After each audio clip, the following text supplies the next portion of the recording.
आपण पाहता आवाज इंडिया मराठी। तर नजर टाकूया आजच्या महत्त्वाच्या घडामोडींवर।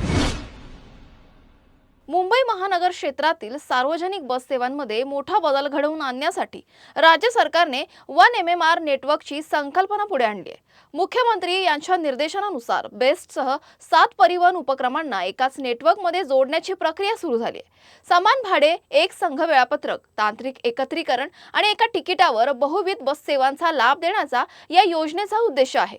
जुलै अखेरपर्यंत या संदर्भातील अंतिम आराखडा सरकारकडे सादर केला जाणार आहे। मुंबईकरांसाठी महत्त्वाची बातमी। धरणातील पाणीसाठा केवळ 10.35% आल्याने बृहन्मुंबई महानगरपालिकेने पाणी बचतीसाठी कठोर उपाययोजना जाहीर केल्यात। 15 मे पासून लागू असलेली 10% पाणी कपात कायम ठेवत आता 17 जून पासून बांधकाम, जलतरण तलाव, औद्योगिक वापरावरही निर्बंध घालण्यात आले। दरम्यान पिण्याच्या पाण्याचा गैरवापर किंवा अपव्यय करणाऱ्यांवर कारवाईचा इशाराही महापालिकेने दिलाय। त्यामुळे मुंबईकरांनी पाणी जपून वापरण्याचं आवाहन प्रशासनाकडून करण्यात आले। ठाणेकरांसाठी सुद्धा महत्त्वाची सूचना। संभाव्य पाणी टंचाईच्या पार्श्वभूमीवर ठाणे महानगरपालिका 20% पाणी कपातीचा निर्णय घेतलाय। 18 जून दुपारी 12 वाजल्यापासून 19 जून दुपारी 12 वाजेपर्यंत पाणी पुरवठा बंद असणार आहे। दिवा, कळवा, मुंब्रा तसेच काही अन्य भागांमध्ये पाणी पुरवठा पूर्णपणे बंद राहणार आहे। अल निनोमुळे पाऊस उशिरा सक्रिय होण्याची शक्यता लक्षात घेऊन हा निर्णय घेण्यात आलाय। दरम्यान नागरिकांनी पाण्याचा काटकसरीने वापर करावा असं आवाहन प्रशासनाने केलं आहे। नंदुरबार जिल्ह्यातील तळोदा येथील जिल्हा परिषद शाळा क्रमांक 8 आणि 9 मध्ये प्रवेशोत्सव उत्साहात साजरा करण्यात आला। नवीन शैक्षणिक वर्षाच्या सुरुवातीलाच विद्यार्थ्यांना प्रोत्साहन देण्यासाठी समस्त दोडे गुजर समाजाच्या वतीने मोफत वह्यांचं वाटप करण्यात आलं। नव्या कोऱ्या वह्या मिळाल्याने विद्यार्थ्यांमध्ये आनंदाचं वातावरण निर्माण झालं। शिक्षणाची गोडी वाढावी आणि विद्यार्थ्यांचं शैक्षणिक नुकसान होऊ नये या उद्देशाने हा उपक्रम राबवण्यात आला।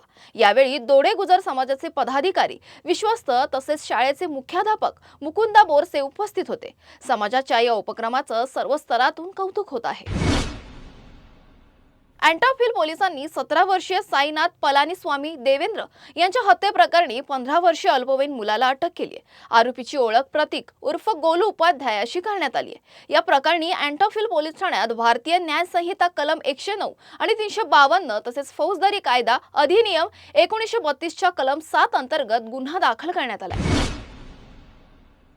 छत्रपती संभाजीनगर ग्रामीण पोलिसांच्या स्थानिक गुन्हे शाखेने अंमली पदार्थ तस्करी विरोधात मोठी कारवाई केली आहे। चिकलठाणा पोलीस ठाण्याच्या हद्दीतील झालटा फाटा परिसरात सापळा रचून पोलिसांनी 2 तस्करांना रंगेहात अटक केली।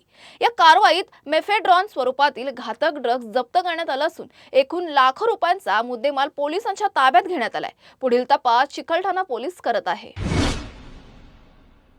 छत्रपती संभाजीनगर जिल्ह्यातील पैठण तालुक्यात बालकांच्या पोषण आहाराच्या गुणवत्तेत अत्यंत गंभीर आणि धक्कादायक प्रकार समोर आलाय। शासनाकडून बालकांच्या पोषणासाठी मोठा निधी खर्च होत असतानाही अंगणवाड्यांमध्ये निकृष्ट दर्जाचा आहार पुरवला जात असल्याचं उघड झालंय।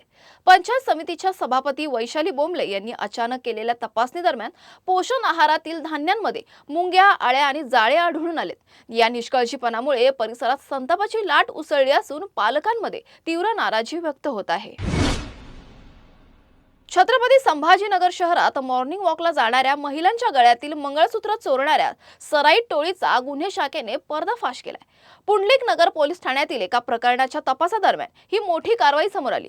पोलिसांनी अमोल गलाटे, मंगेश शहाणे आणि अल्ताफ शेख या तिघा चोरट्यांना ताब्यात घेतलं असून चौकशीत त्यांनी शहरातील विविध भागात 8 मंगळसूत्र चोरी केल्याची कबुली दिली आहे। चोरीचे सोने जवाहर कॉलनीतील सोनार शेख सिराजुल हक शेख अनवर याला विकले जात असल्याचं उघड झालं असून त्यालाही पोलिसांनी अटक केली आहे। या कारवाईत तब्बल 10 तोळे सोनं, 4 दुचाकी, एकूण 9 लाखांहून अधिक मुद्देमाल जप्त करण्यात आलाय। पुंडलिक नगर, जवाहरलाल नगर, सिडको आणि चिकलठाणा परिसरातील एकूण 11 गुन्हे उघडकीस आले असून पुढील तपास सुरू आहे। पुण्याच्या आंबेगाव तालुक्यातील पारगाव कारखाना पोलीस स्टेशन हद्दीत इमारतीच्या स्लॅबसाठी वापरल्या जाणाऱ्या लोखंडी प्लेटा चोरी करणाऱ्या एका आरोपीला पोलिसांनी अटक केली। आरोपीकडून चोरीस गेलेला मुद्देमालही जप्त करण्यात आला असून या कारवाईमुळे परिसरातील वाढत्या चोरीच्या घटनांना आळा बसण्याची अपेक्षा व्यक्त केली जात आहे। 9 महिन्यानंतर मुंबई मोनोरेल पुन्हा सुरू होण्याच्या तयारीत आहे। मात्र या पुनरागमनासोबतच भाडेवाढीची शक्यताही वर्तवली जाते। MMRDAने राज्य सरकारकडे नवीन भाडे रचनेचा प्रस्ताव पाठवलाय। त्यानुसार किमान तिकीट दर 10 रुपये तर कमाल भाडं 70 रुपये असू शकतं। नवीन गाड्यांची खरेदी, वाढलेला देखभाल खर्च आणि तांत्रिक सुधारणांमुळे भाडेवाढ आवश्यक असल्याचं सांगितलं जाते। सप्टेंबर 2025 पासून बंद असलेल्या मोनोरेल सेवेसाठी सर्व सुरक्षा मंजुऱ्या मिळाल्या असून आता राज्य सरकारच्या अंतिम निर्णयाची प्रतीक्षा आहे। म्हणूनच मोनोरेलचं पुनरागमन मुंबईकरांसाठी दिलासादायक ठरणार असलं तरी प्रवाशांसाठी अधिक पैसे मोजावे लागण्याची शक्यता आहे। बातमीपत्रात वेळ झाली येथेच थांबण्याची। अशाच महत्त्वाच्या बातम्या बघण्यासाठी पाहत रहा आवाज इंडिया मराठी, शोध सत्याचा।